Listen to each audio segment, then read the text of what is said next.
That means Caesarion was very close in age to Tiberius, who was born in 3 BC. By comparing important dates in the Jewish, Muslim, and Christian holy books, there is a margin of error of at least 30 years. So what proof is there that Caesarion's half-sister Selene is in fact Mary Magdalene? They were both wealthy, they both shared the same names, they were both Hebrew, and they both lived in the same place at the same time under the same Roman rulers.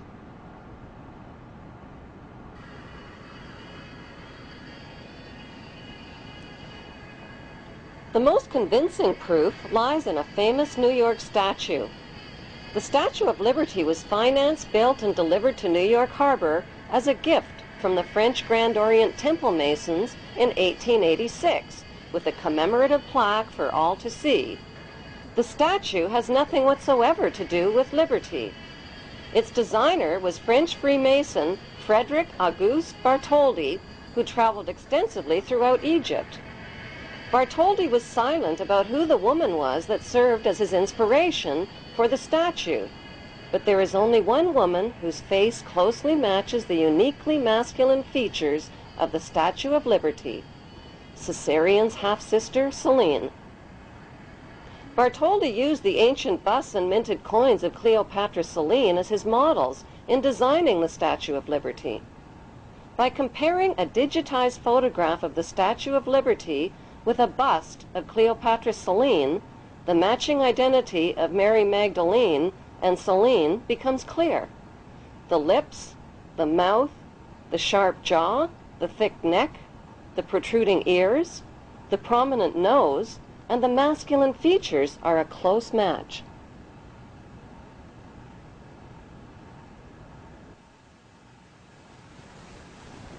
An ancient minted coin of Cleopatra Selene reveals that even her hairstyle and hair tie ribbons are an identical match with the Statue of Liberty's hairstyle and ribbons. The Statue of Liberty was intentionally designed to appear pregnant beneath the folds of her robe. The implication is that Mary Magdalene had children.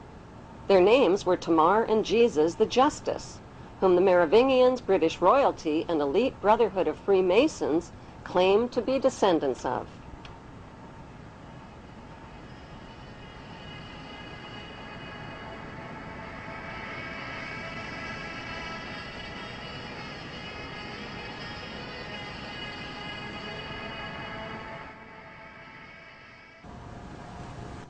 With the blur of confusing Judases, Thomases, Jameses, Marys, and Josephs found in the Bible, many researchers have been challenged by the Bible's name game and its who's who mysteries.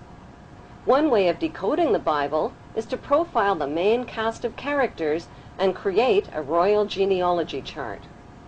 The connection between the lives of the main Bible characters and the lives of real historical figures line up like answers in a crossword puzzle.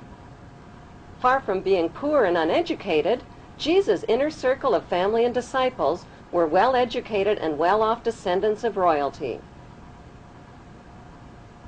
The disciple called Nicodemus of Bethany was in reality the son of Nicomedes IV of Bithynia. Joseph of Arimathea was in reality Joseph of Judea, an extremely wealthy tin merchant and descendant of King Zedekiah and Mattathias. The Virgin Mary of Bethany was in reality Mary of Bithynia and wife of her rich uncle Joseph of Judea.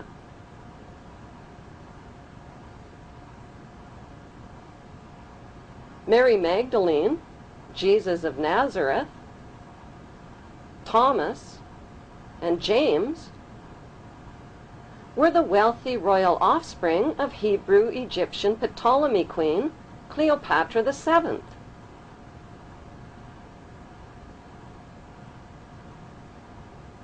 Why did the Bible alter and even omit key historical names and dates?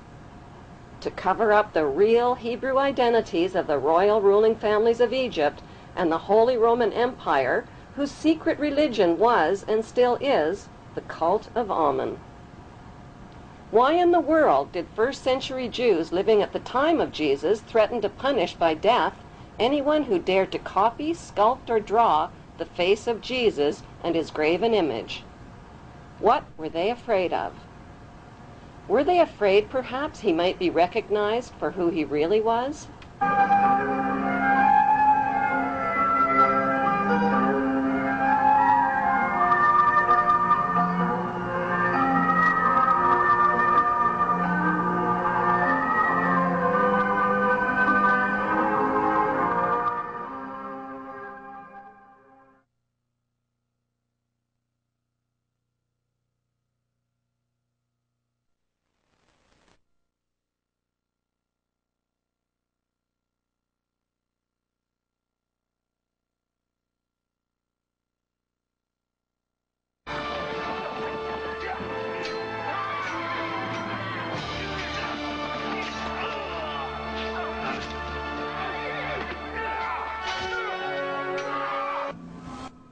After the crucifixion, a Jewish rebellion against Roman rule broke out in Jerusalem. The Roman soldiers destroyed Solomon's temple, burned Jerusalem, and eventually renamed the land of Israel Palestine. The Hebrew tribes dispersed from the land of Israel and joined together into a ferocious force of brutal seafaring warriors. They named themselves after their 6 great ancestors, the 6 Hebrew Hyksos kings who once ruled Egypt. The VI in their name, Vikings, is the Roman numeral for 6. 6 kings. Was the largest tribe of Israel and the first to replace the god of Judaism with pagan fertility gods. The tribe of Dan became seafaring pirates, looting their way from Greece along the Mediterranean, leaving evidence of their migration route. Like signposts, they incorporated the name of Dan into the names of mountains, towns, and rivers, like the mighty river Danube. They raided their way up the coast of Europe and built settlements in the British Isles and in Scandinavia. The country of Denmark literally means the mark of Dan. Carvings of snakes and dragons on their ships, the red and white stripes on their sails, and archaeological relics reveal that the tribe of Dan became none other than the dreaded Vikings. The pagans arrived like stinging hornets, and spreading on all sides like fearful wolves, robbed, tore, and slaughtered not only beasts of burden, but even priests and monks and nuns.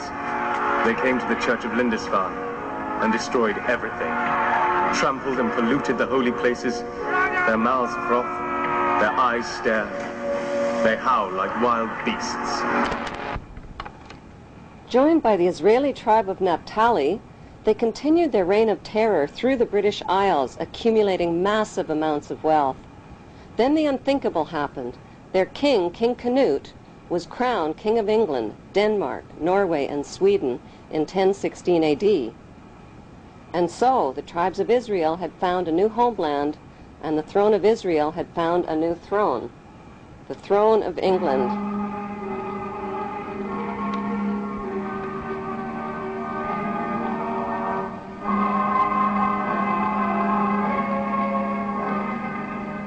Danish royalty from the tribe of Dan intermarried and became related to almost all of the monarchies of Europe, including Queen Elizabeth of England. The bloodline of the tribe of Dan was firmly established in royal power circles. A unique Viking genetic disease called Dubitraz contracture, causing tightening of the tendons in the hand, give it a claw-like appearance.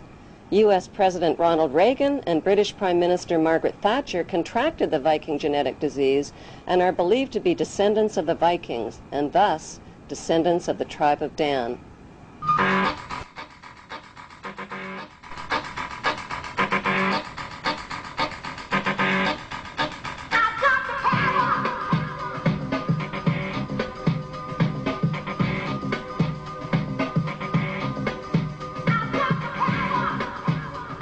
The media has misled the public into believing